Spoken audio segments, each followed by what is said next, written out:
उसके मन में किसी दूसरे का भरोसा होगा, जिसे या तो कहीं श्री रामचंद्र जी के समान कोई दूसरा मालिक मिल गया हो, या जिसके अपने साधन आदि का बात बल हो। मुझे न तो कोई ऐसा मालिक ही मिला है और न ही किसी प्रकार का साधन बल ही है, अथवा जिसे अज्ञान काम और अभिमान में मत वाला हो जाने के कारण कराल कलिकाल न सूझता हो, अथवा जिसके चित्त पर सदा सब प्रकार से साधन करके और इधर उधर भटक कर थके हुए लोगों के हितकारी स्वामी श्री रामचंद्र जी का दीन और शरणागत वत्सल स्वभाव सुनने पर भी उसका स्मरण न रहा हो। मुझे तो अपने स्वामी के दयालु स्वभाव का सदा ध्यान बना रहता है।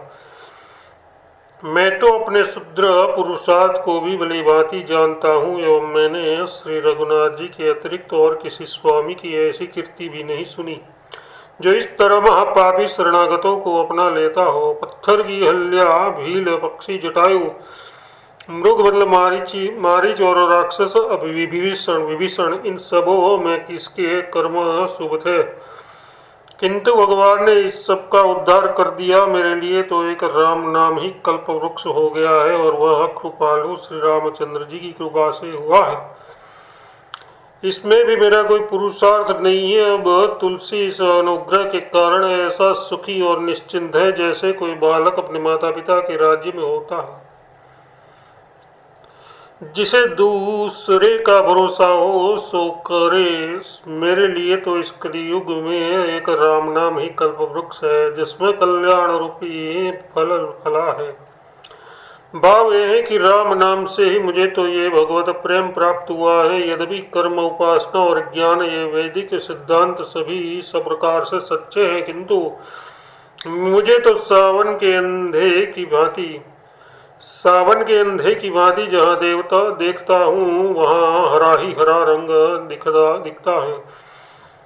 एक राम नाम ही सूझ रहा है। मैं कुत्ते की नाई अनेक जूठी पतलों को चाटता फिरा, पर कभी मेरा पेट नहीं भरा। आज मैं नाम स्मरण करने से अमृत रस परोसा हुआ देखता हूँ। मैंने अनेक देव भोग्य भोग भोगे, परंतु कहीं तृप्ति नहीं हुई। पूर्ण नित्य परमानंद कहीं नहीं मिला। अब श्री राम नाम का स्मरण करते ही मैं देख रहा हूँ कि मुक्ति का थाल मेरे सामने परोस रखा है। यथार्थ परम ब्रह्मानंद रूप मोक्ष पर तो मेरा अधिकारी ही हो गया। परोसी थाली के पदार्थों को जब चाहूँ तब खा लूँ। इसी प्रकार मोक्ष तो जब चाहो तभी मिल जाए, परंतु मैं तो मुक्ति पुरुषों की कामना की वस्तु श्री राम प्रेम रस का पान कर रहा हूँ। मेरे लिए राम नाम स्वार्थ और परमार्थ दोनों का ही साधक है। मुक्ति रूपी स्वार्थ और भगवत प्रेम रूपी परम अर्थ दोनों ही मुझे श्री राम नाम से मिल गए। ये बात हाथी है या मनुष्य की सी दुविधा ये बात हाथी है या मनुष्य की सी दुविधा भरी नहीं है, क्योंकि मुझे तो प्राप्त है। मैंने सुना है कि इसी नाम के प्रभाव से बंदरों की सेना पत्थरों का पुल बनाकर समुद्र को पार कर गई थी। जहाँ जिसका प्रेम और विश्वास है वही उसका काम पूरा हुआ है। इसी सिद्धांत के अनुसार मेरे तो माँ बाप ये दोनों अक्षर र और माँ है। मैं तो इन्हीं के आगे बाल हट से अड़ रहा हूँ, मचल रहा हूँ। यदि मैं कुछ भी छिपा कर कहता हो तो भगवान शिव जी साक्षी है। मेरी जीभ जलकर या गलकर गिर जाए, ये कवि कल्पना या अयुक्ति नहीं है, सच्ची स्थिति का वर्णन है। यही समझ में आया है कि अपना कल्याण एक राम नाम से ही हो सकता है। हे राम जी, आपका नाम ही मेरा तो कल्याण करने वाला है। बात में हाथ उठाकर स्वार्थ के और परमार्थ के सभी साथियों से, परिवार के लोगों से और साधकों से पुकार कर कहता हूँ, घोषणा कर रहा हूँ। माता पिता ने तो मुझे उत्पन्न करके ही छोड़ दिया था। ब्रह्मा ने भी अभागा और कुछ बेधड़ बेधब सा बनाया था। फिर भी कोई कोई मुझे यह राम का दास कहते हैं। ये किसी अभिप्राय से नहीं है, ये राम नाम का ही प्रताप है। जब मैं राम नाम के शरण नहीं हुआ था तब मैं पेट भरने को द्वार द्वार पर ललचाता फिरता था। मेरी ओर देखकर दुखों को भी दुख होता था। मेरी ऐसी बुरी दशा थी, श्री राम की कृपा से पहले मेरे लिए जो बबूल और बेहड़े के वृक्ष थे, उन्हीं पेड़ों से मुझे अब आम के फल मिल रहे हैं। जहाँ जगत दुखों से भरा पासता था, वहाँ आज सब सिया राम रूप दिखने के कारण वही सुखमय हो गया है।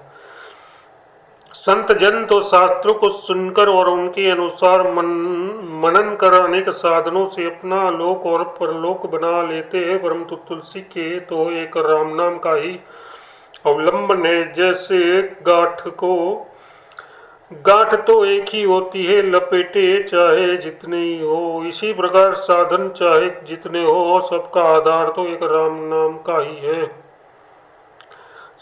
जिसे श्री रामचंद्र जी की भी राम नाम की जिसे श्री राम जी भी राम नाम की अपेक्षा अधिक प्यारे नहीं है। यदि कोई कहे कि तुम्हें राम मिल जाएंगे पर राम नाम छोड़ना होगा, तो ये इस बात को भी स्वीकार नहीं करता। वह कहता है कि यदि श्री राम के मिलने से राम नाम छोड़ना पड़े तो मुझे श्री राम के मिलने की आवश्यकता नहीं है, मुझे तो उनका नाम ही सदा चाहिए। ऐसे नाम प्रीति से राम कितना प्रेम करते हैं सो तो केवल राम ही जानते हैं। गोसाई जी कहते हैं कि जो इस प्रकार राम नाम का मतवाला है, उसका इस कराल कलयुग में आदि मध्य और अंत तीनों ही कालों में कल्याण होगा। नाम की महिमा समझकर अभिमान लोभ अज्ञान क्रोध और काम सकुचा जाते हैं, सामने नहीं आते। सो जो सज्जन सदा राम नाम का जप करते रहते हैं, उन पर कड़ी धूप भी छाया कर देती है, महान से महान दुख भी सुख रूप बन जाते हैं। यदि कोई कहे कि नाम के प्रभाव से पत्थर में कमल उत्पन्न हो गया, तो उसे भी सच ही समझना चाहिए, क्योंकि राम नाम के प्रभाव से असंभव भी संभव हो जाता है। जिस नाम को सुनने और स्मरण करने से भिलनी सबरी भी परम भाग्यवती तथा शील और पुण्यमयी बन गई, उसने क्या नहीं हो सकता। वाल्मीकि और अजामिल के पास तो कोई भी साधन की सामग्री नहीं थी, किंतु उन्होंने भी उल्टे पुल्टा राम नाम के महात्म्य से धुंध चियो से जवाहरात जीत लिए, परम रत्न परमात्मा को प्राप्त कर लिया। नाम की शक्ति श्री रघुनाथ जी से भी अधिक है, क्योंकि श्री राम जी इस नाम से ही वश में होते हैं। इस राम नाम ने ग्रामीण मनुष्यों को चतुर नागरिक बना दिया, असभ्यों को परम पुनित महात्मा बना दिया, जिसे जप कर तुलसीदास लिखे बुरे जीव भी डंके की चोट अच्छे हो गए, फिर कहने को क्या रह गया।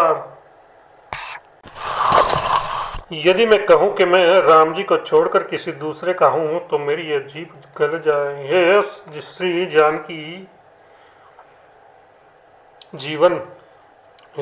जानकी जीवन, मैं तो इस संसार में जन्म मरण में आपके ही टुकड़ों से जूठन से ही जी रहा। तीनों लोकों में तथा तीनों कालों में, पृथ्वी पाताल और स्वर्ग में एवं भूत वर्तमान और भविष्य में आपकी बराबरी का सुहद अहेतुक प्रेमी दूसरा कहीं नहीं दिखाई दिया। यदि मैं आपके साथ कपट करता हूँ तो कल्प कल्पांतर घोर नरक का कीड़ा हूँ। क्या हुआ जो कलयुग मैंने मिलकर मेरे मन को भंवर का भी पोतुआ बना दिया। भाव यह है कि जैसे पोतुआ जल में रहता हुआ भी जल के ऊपर ही तैरता रहता है, उसमें डूब नहीं सकता, वैसे ही कली ने यद्यपि मुझे भव नदी में डाल दिया है, तथापि मैं आपके प्रताप से इस विषय प्रवाह में बहूंगा नहीं, ऊपर ही ऊपर तैरता रहूंगा।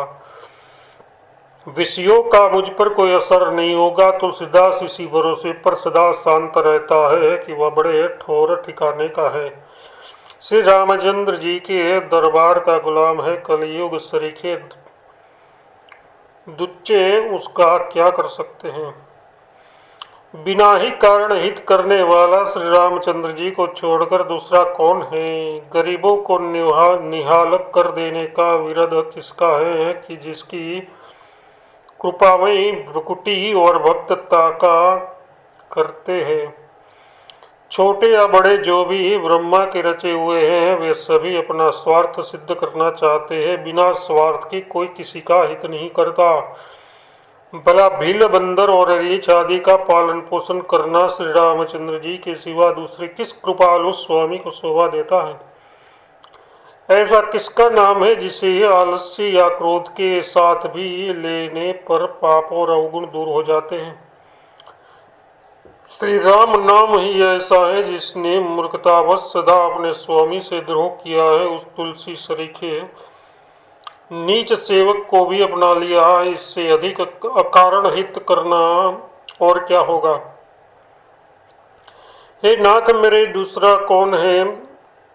मैं अपने मन की बात तुम्हें छोड़कर और किससे कहूँगा। मेरे मन की कामना रंक के राजा होने जैसी है। हूँ तो मैं निपट साधनहीन पर चाहता हूँ मोक्ष से भी परे का परमात्मा प्रेम सुख। इस स्थिति में तुम सरीखे दयालु को छोड़कर अपना वह मनोरथ किसे सुनाकर सुख प्राप्त करूं। दूसरा कौन मेरी बात सुनकर बुरी करेगा।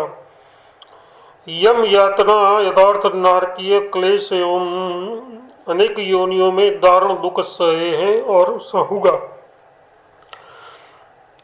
मुझे इसकी कुछ भी परवाह नहीं है प्रभु। मुझे अर्थ धर्म काम और मोक्ष की भी लालसा नहीं है। यद्यपि मेरे लिए यह दुर्लभ है पर तुम चाहो तो इनको सहज में ही दे सकते हो। हे राम जी मेरी मनोकामना तो कुछ दूसरी ही है। मैं तो तुम्हारे हाथ के खिलौने के रूप में बक्सी पशु वृक्ष और कंकर पत्थर होकर ही रहना चाहता हूँ। इस नाते से मुझे घोर नरक में भी सुख है और इसके बिना मैं मोक्ष प्राप्त करने पर भी दुख से जलता रहूँगा। मोक्ष नहीं चाहिए रखो चाहे नरक में, परंतु अपने हाथ का खिलौना बनाकर रखो। ये खिलौना चाहे चेतन हो या जड़ पेड़ पत्थर हो, मुझे उसमें परम सुख है। इस दास के मन में बस एक यही कामना है कि यह सदा तुम्हारी जुती पकड़े रहे, शरण में पड़ा रहे। या तो मुझे वचन दे दो कि हम तेरी ये कामना पूरी कर देंगे, अथवा इस बात को मन में निश्चय कर लो कि हम तुलसी का ये प्रण निभा देंगे। तुम सा दीन बंधु दूसरा को कहाँ पाऊंगा। अनाथ तुमको छोड़कर पराये भक्त के दुख से दुखी होने वाला दूसरा कौन है। फिर अपनी दीनता का दुखड़ा किसके आगे रोता फिरूं। जहाँ जहाँ मैं अपने मन को दुलाता हूँ वहाँ कहीं तो ऐसे स्वामी मिलते हैं जिसके दया नहीं है, और कहीं ऐसे मिलते हैं जो दयालु तो है पर अयोग्य और असमर्थ है।